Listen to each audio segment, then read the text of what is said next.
好，首先咧就我就同Vincent 咧傾下偈先啦。Vincent 啊，好，就聽聞咧你今年嘅作品咧，其實咧就係參賽作品裏邊咧係最高嘅模型。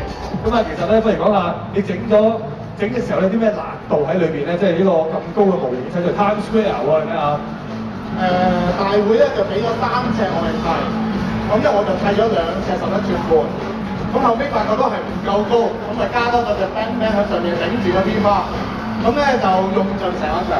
最難嘅地方咧就其實咧砌咧就都係改大啲啦，即係大家都係咁高擺㗎啦。咁咧就最難咧就係搬嚟個會場，因為成座嘢咧就成3尺高。咁啊重差唔多50磅，咁我哋要4個大士先搬到嚟呢度，咁完好無缺咁搬上嚟，咁咪呢個最難。咁啊，成個作品咧，不如你同大家講下啦，究竟用咗幾多塊嘅 LEGO， 即係大概啦嚇，用咗幾多塊 LEGO 先能夠砌到呢個咁宏偉嘅 Times Square 咧嚇？大概估計係1萬至15000塊左右啦，我自己係冇數過。咁咧就後邊其實商場全部做晒，變咗好 detail，所以就加多咗好多磚落去嘅。咁我想問多一個問題啦，既然即係咁大個嘅製作啦，即係喺邊度砌到咧？喺屋企有冇即係喺屋企啊，定喺租個地方啊，定係點樣先砌到咧？係啦，我就同我老婆租咗個餐台嚟砌，咁就平時食飯咧就開埋個台食㗎啦要。哦，即係咁啊，阿嫂又話搞到我都冇啖好食咁啊，一日喺個麻雀台度食咁樣，會唔會俾人投訴咧？係，咁有啲禮物嘅 LEGO 公司送翻，咁俾翻佢做開位啦。即係咁都值得㗎啦。就唔送鑽石頸鏈，就送 LEGO 頸鏈。LEGO 頸鏈都好貴嘅，都冇分數係嘛？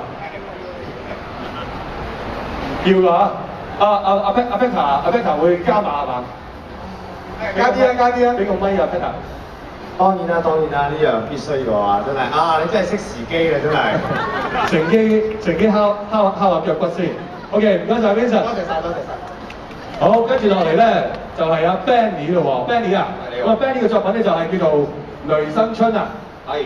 點解你會揀呢個雷生春出嚟作為你嘅參賽作品咧？我想問下你雷生春嗰陣你未出世嘅可你？應該未嘅，可能我爸爸都未。係。點解會揀雷生春咧？其實因為我翻工嗰陣時成日經過嘅，每日都經過啊嘛，有印象咯。咁後尾佢重修咗之後覺得好靚咧，咁就揀咗佢呢個做作品啦。咁但係近年亦都好興懷舊啦，懷舊一啲舊嘅樓啦。咁我於是就揀呢個主題。我想問下咧，啲現場朋友知唔知道雷生春喺邊度㗎？有冇人知道？其實有冇人唔知道先？有冇人知啊？個個都知啊！不如你再講一次啊 Benny， 其實雷生春個位置喺邊度咧？其實雷生春響深水埗荔枝角道同美道交界，位置應該係荔枝角道119號嘅。哇，咁清楚！喂，咁其實你知唔知佢原本嘅歷史係啲咩嚟㗎？佢原本咧就係香港某間巴士公司嘅大老細嘅祖先咧，起嚟都係賣藥嘅，賣藥嘅。好嘅。咁就後來咧就慢慢就演變成為而家今日係做咗啲乜嘢？其實今日係丟空咗嘅，係啦。咁而家你就幫佢由頭翻身過。聽聞未來會做呢個中藥嘅中心啊。哦 ，OK， 咁啊，我諗佢都要參考你呢個模型咧，作為將來嘅中藥中心嘅一個嘅設計啦。係，多謝。唔該晒 Benny。跟住落嚟咧就問下 Alex 咯喎 ，Alex 嘅作品咧就係灣仔莊士敦道嘅龍門大酒樓。係。點解揀呢個龍門大酒樓？係咪平時成日去飲茶？有時公司食飯真係會去嗰度食飯，咁一來啦，咁二來咧，因為幾年前咧就曾經傳聞過咧，就龍門大酒樓可能真係會結業啊，俾人收購啊。咁我覺得而家香港咧，以前嘅酒樓文化嚟講咧，舊式酒樓就越嚟越少啦。係啦，咁如果龍門大酒樓呢個咁有代表性嘅地方咧都冇埋嘅話咧，我覺得就太可惜啦。咁所以我借住今次嘅比賽嚟講咧，咁我就砌翻呢一個大酒樓，同埋出面灣仔成個街景出嚟，即係留翻個集體回憶先啊，係啦，即係留翻呢個咁美麗嘅呢個模型咧，作為大家嘅集體回憶。萬一真係咁好彩啦，即係龍門大酒樓要拆嗰陣咧，都仍然都有翻阿 Alex 呢個作品留翻喺度。Alex， 我想問下啦，咁啊呢個作品咧，你係砌咗幾耐？即係用咗幾耐時間先砌到咧嚇？由構思直到完成咧，就大概2個月到啦。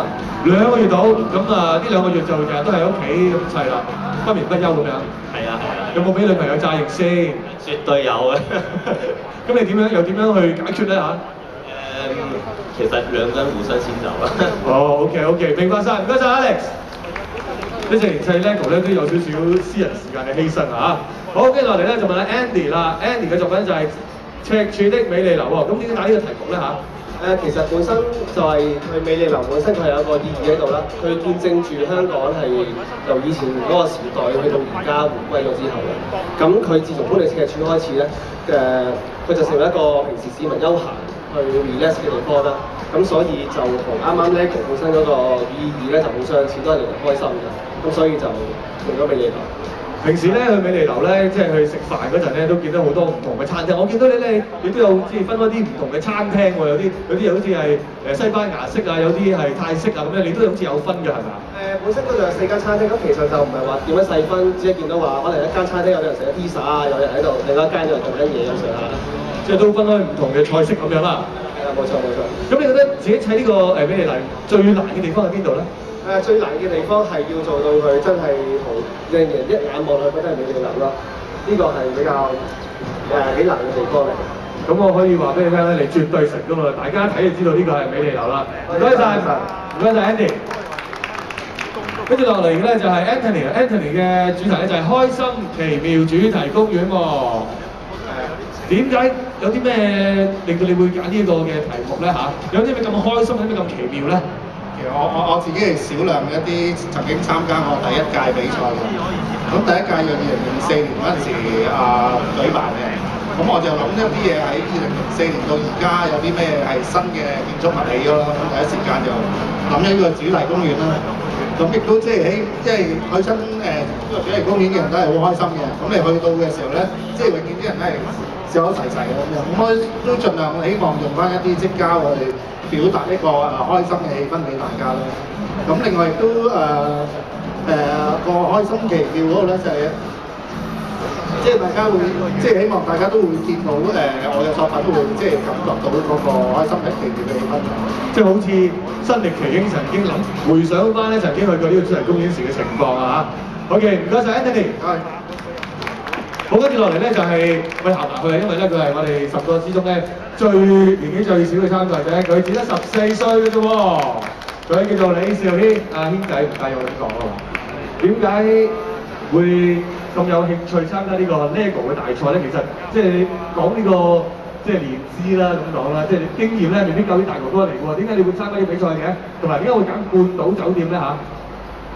因為我覺得呢個比賽我有經驗啦，同埋我覺得佢哋做得好靚。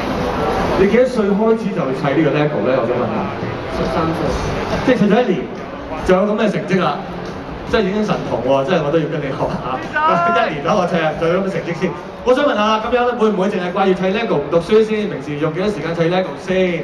唔會嘅，我通常都温完書先開始砌。温完書先砌。咁另外一個問題啦，財政問題啦，邊個俾錢你去買 LEGO 砌先？